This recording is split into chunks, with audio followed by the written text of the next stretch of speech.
tardes. Buenas tardes. Buenas tardes. Son las 4 y es la hora del café.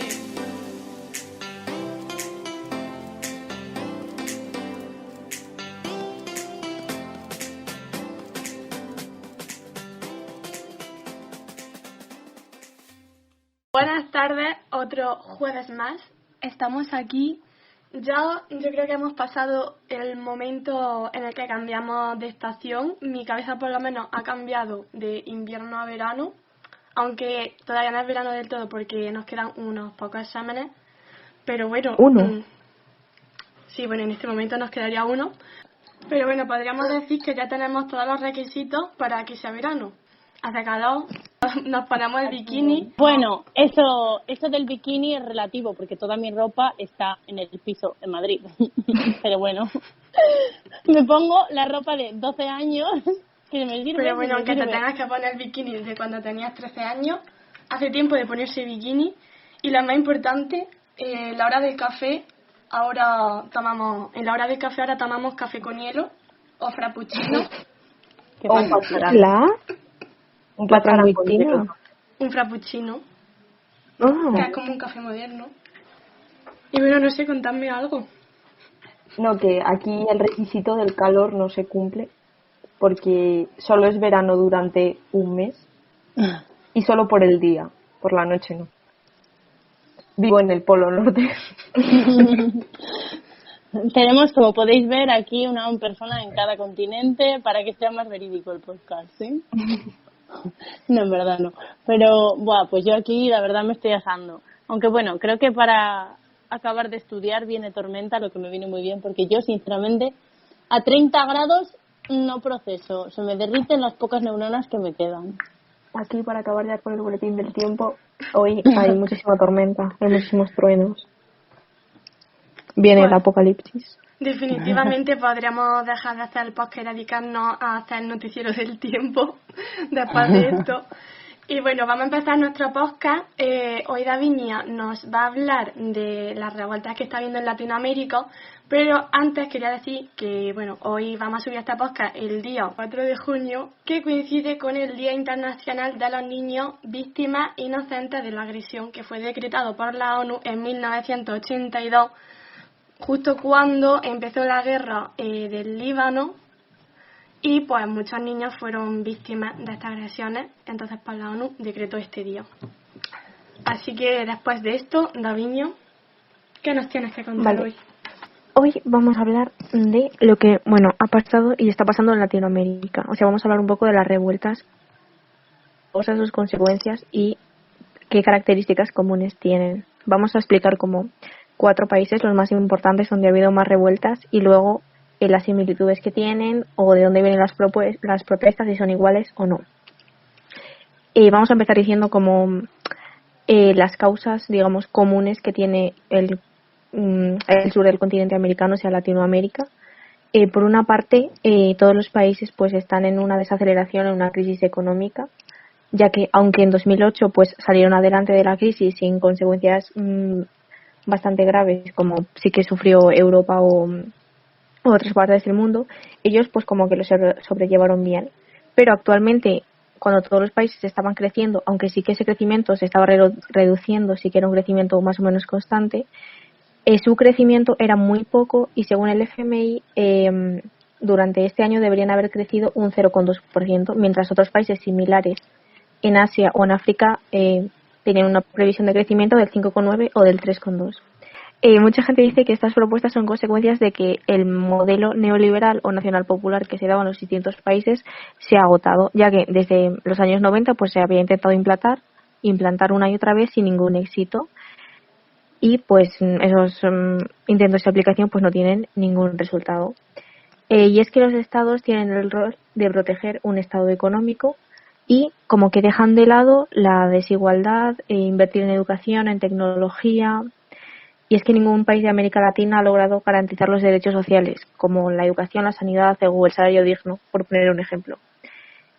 Además, también hay que resaltar que 1 de cada 10 latinoamericanos vive en pobreza extrema, y que en 2002 había 57 millones de personas viviendo en pobreza, mientras que en 2017, que son los últimos datos, la cifra subió a 62 millones.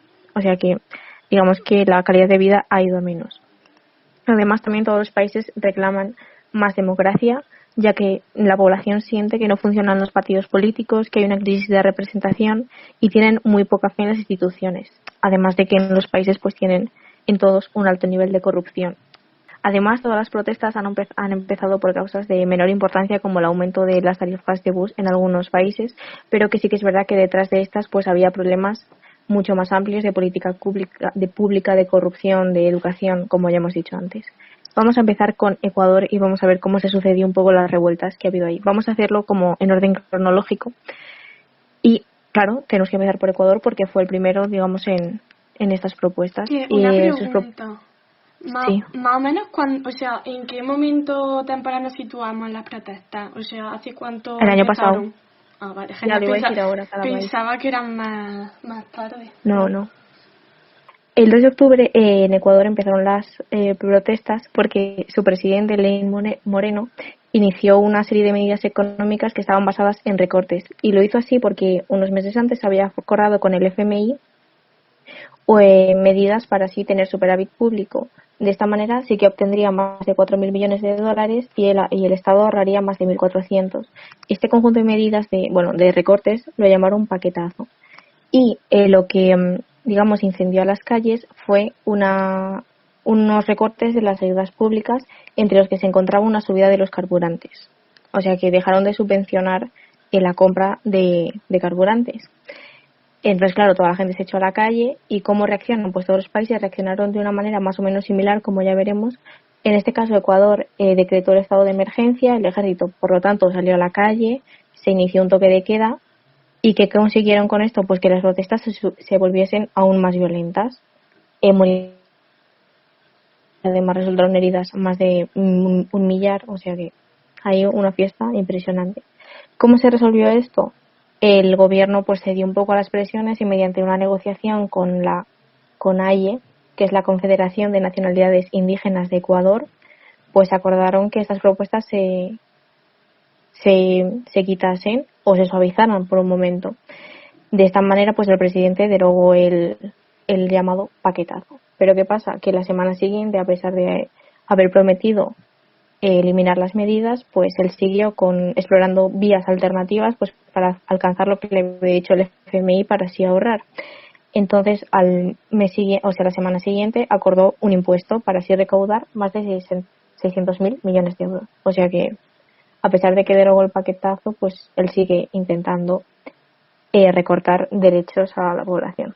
En Chile, que igual es uno de los países que más ha llamado la atención a los medios y que más ha estado saliendo a los medios, pues allí empezaron las protestas porque el gobierno decidió subir el billete de metro, que pasó a costar de 800 pesos a 830, que en equivalencia en euros son 95 céntimos. En este caso fueron los estudiantes los que empezaron la revuelta, que convocaron entre el 6 y el 11 de octubre pues manifestaciones masivas y animaron a la gente pues a colarse en el metro. ¿Qué hizo Chile? Al igual que Ecuador y que los otros países, pues hizo toque de queda, estado de emergencia y provocó lo mismo, que la gente pues tuviese más descontento, se movilizase más, las protestas fuesen más violentas y todo peor. Más demandas al gobierno, como mejoras sociales y la reforma de la Constitución, que databa pues de la época de Pinochet, que si no recuerdo mal, sobre la década de los 80. Para solucionar esto, el presidente, que se llama Piñera, anunció un plebiscito en abril de 2020 y una nueva agenda social en el que prometía pues políticas sociales como aumento de las pensiones, la creación de un ingreso mínimo, y desconvocó el estado de emergencia. El plebiscito, obviamente por el coronavirus, pues se ha retrasado y las protestas pues van en aumento porque ya como el país tiene menos casos y va un poco mejor, pues la gente ha vuelto otra vez a echarse a las calles. Otro país que también tuvo bastantes revueltas fue Bolivia. En este caso empezaron el 20 de octubre, cuando Evo Morales en las elecciones presidenciales se proclamó ganador. ¿Qué hay de malo en esto? Bueno, de malo. ¿Qué hay de raro en esto y por qué empezaron las protestas? Porque en Bolivia hay como dos rondas de elecciones. Hay una primera ronda y luego una segunda.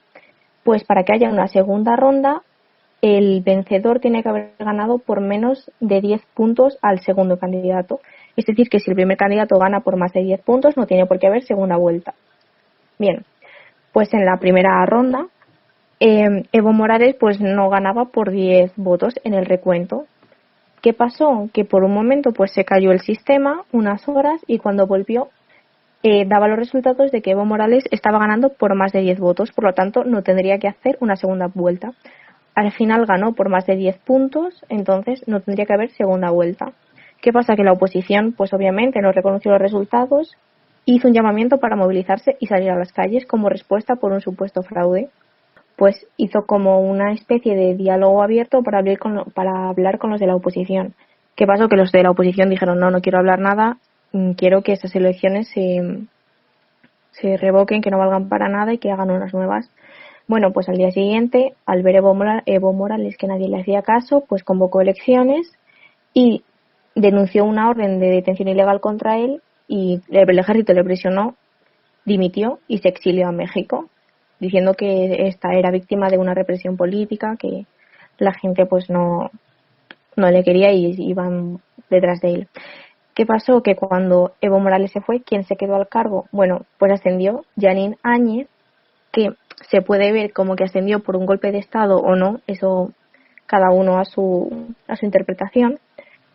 Jeanine Áñez fue reconocida por las Fuerzas Armadas de Bolivia, pero los partidarios de Evo Morales, que obviamente pues en ese momento se sentían traicionados y se sentían que esta señora había dado un golpe de estado, pues salieron las protestas se hicieron muchísimo más violentas y pues hubo bastantes muertes. Para solucionar esto, ¿qué propusieron? Pues convocar elecciones. Estas elecciones estaban previstas para el comienzo de 2020, pero ¿qué pasa? Que con el COVID, bueno, no se dice el COVID, se dice la COVID. Bueno, Ya, tío, lo oí el sí, otro creo que día sí. en la tele y me quedé flipando. Llevamos diciéndole el COVID un montón de tiempo. Ya, Pero, es que por enfermedad se dice la COVID. claro, pero en plan, el virus. Es el coronavirus y la COVID. Ah, ya entiendo. Pues eso, cosas de la trope de Reverte y la RAE. Pero bueno, venga, seguimos con Latinoamérica. En Colombia, el paro nacional se decretó el 21 de noviembre. ¿Por qué? Porque Iván Duque, que era es de una tendencia conservadora, pretendía hacer pues políticas, digamos, menos sociales. Entonces la población lo que le requería era que hiciese reformas profundas en educación, en salud, en medio ambiente y en seguridad. Además, también la gente estaba un poco ofuscada porque aumentaron un montón los asesinatos de líderes sociales y había muchísima corrupción. Hay otra parte de la historia, que es que hay gente que dice que el detonante de estas movilizaciones fue la filtración de un senador que se llamaba Roy, bueno, se llama, estoy yo hablando en pasado como si estuvieran todos muertos, ¿no? Dicen que el senador Roy Barreras filtró una noticia de que 8 niños habían muerto por un bombardeo del ejército contra organizaciones criminales. Esto ocasionó la dimisión del ministro de Defensa, pero bueno, fuese por una causa o por otra, ambas se ayudan mutuamente a la explosión social.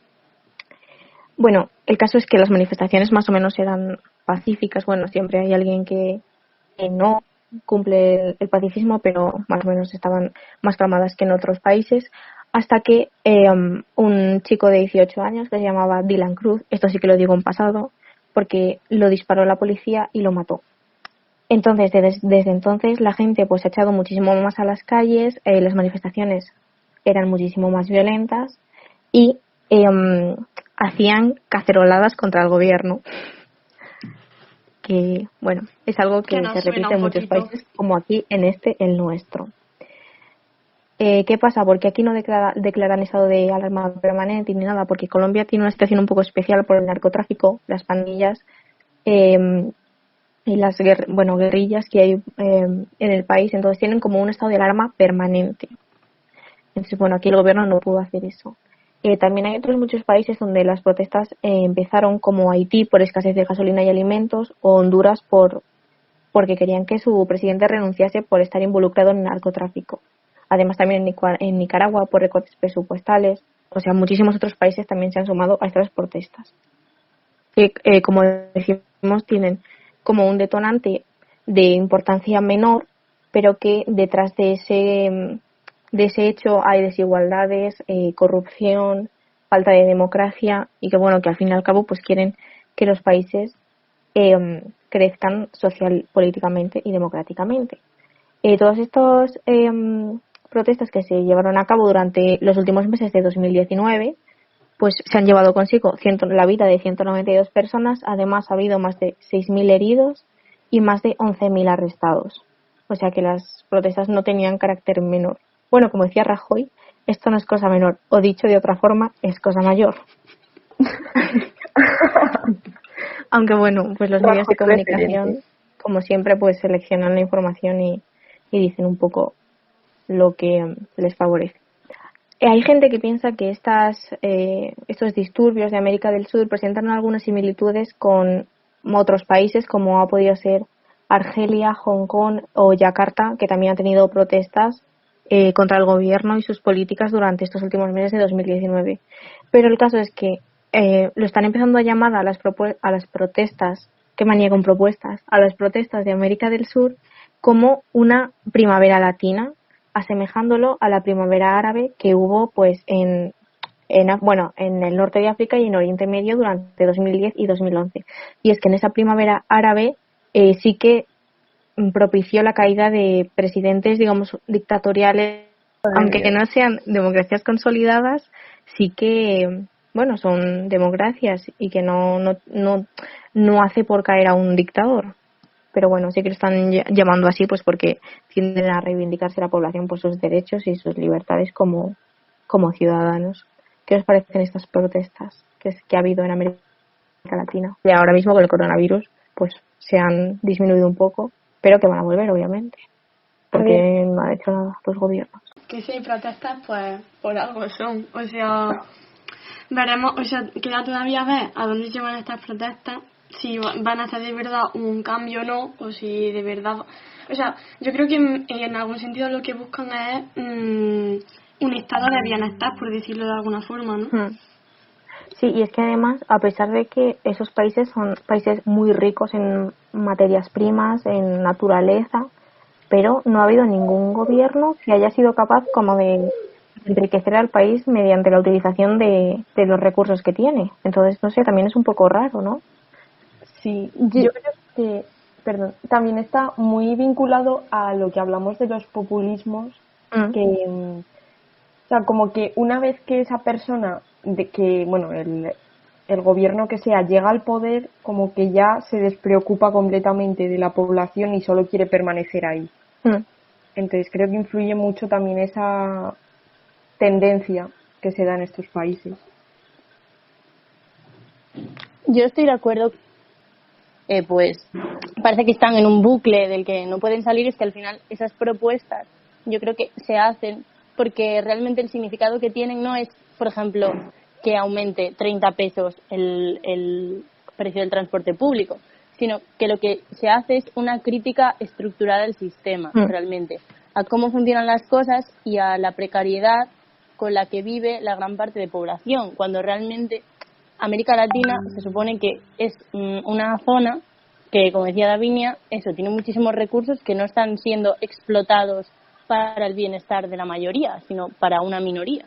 Sí, o sea que estas pequeñas cosas como la subida del precio del metro o la retirada de una pequeña subvención a los combustibles es la gota que ha colmado el vaso.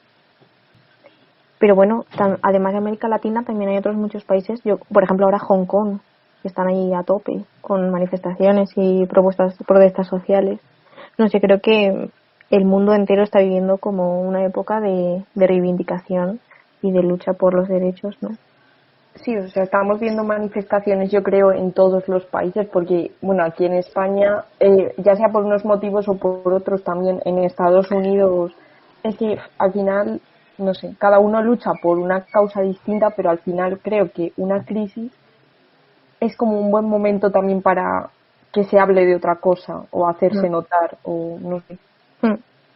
Vale, pues vamos a terminar ya aquí estas reflexiones y la información que nos ha traído Davinia sobre las diferentes protestas que se están dando. Y este episodio volvemos otra vez a traer algunas noticias. Pues Paula y Marina nos van a hablar sobre 2 noticias así un poquito cortitas y que nos han parecido interesantes. Así que pues creo que empieza Paula, o sea que cuando quiera. Sí, yo de lo que os voy a hablar hoy es una noticia que salió hace un par de semanas y que a mí personalmente me ha llamado bastante la atención y estoy segura de que a vosotras también. Y es que Donald Trump, el presidente de Estados Unidos, anunció que su país se iba a retirar del tratado Open Skies, es decir, cielos abiertos. Este era un acuerdo internacional que estaba vigente desde el 2002 y que permitía a los países que estaban adheridos a él realizar vuelos de reconocimiento, eso sí, sin armamento obviamente, sobre los otros países que lo habían firmado. De esta forma se buscaba en el contexto post-Guerra Fría favorecer la confianza entre los países que habían encarnado los distintos bloques, ¿vale? Entonces, ¿qué justificación ha dado nuestro querido Donald Trump? Bueno, que según él, Rusia estaría incumpliendo dicho acuerdo. Vale. Entonces, realmente lo que supone esto es una merma de la confianza entre los países, que realmente este acuerdo... El caso es que con la posibilidad de volar por encima de los otros países, lo que se podía hacer era comprobar la cantidad de efectivos y los medios que contaban para ejercer sus operaciones en los países estos que volaban por encima. Lo que se pretendía era eso, frenar una posible carrera armamentística. Aún así, Trump se ha mostrado dispuesto a dialogar con el Ejecutivo ruso. Aún así, si Estados Unidos de verdad quiere salirse de este acuerdo, tendrá que esperar 6 meses antes de retirarse y reunirse en aproximadamente un par de meses con el resto de los otros países firmantes del acuerdo para debatir su futuro en el tratado.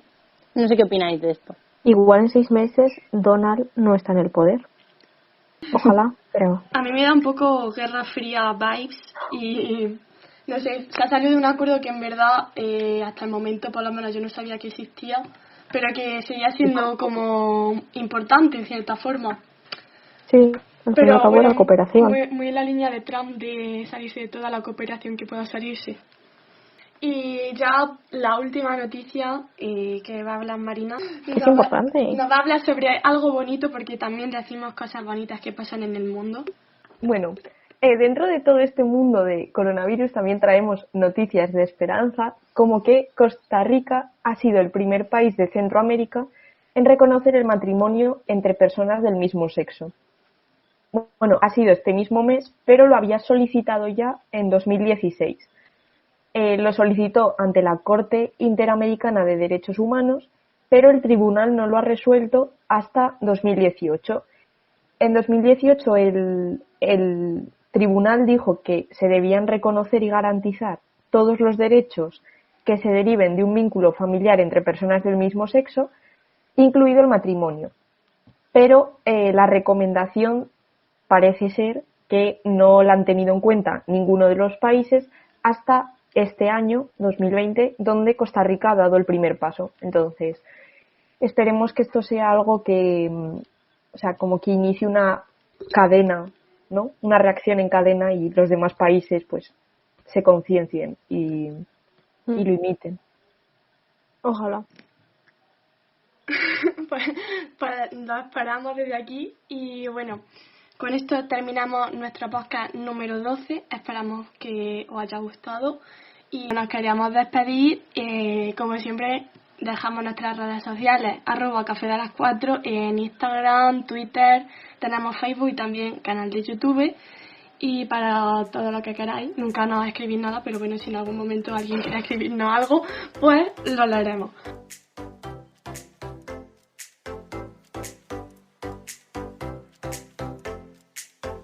Saludo a Leslie, nuestra oyente internacional. Leslie, espero que esté aprendiendo mucho con nosotras. Un beso. Mientras Leslie nos escuche, seguiremos haciendo episodios.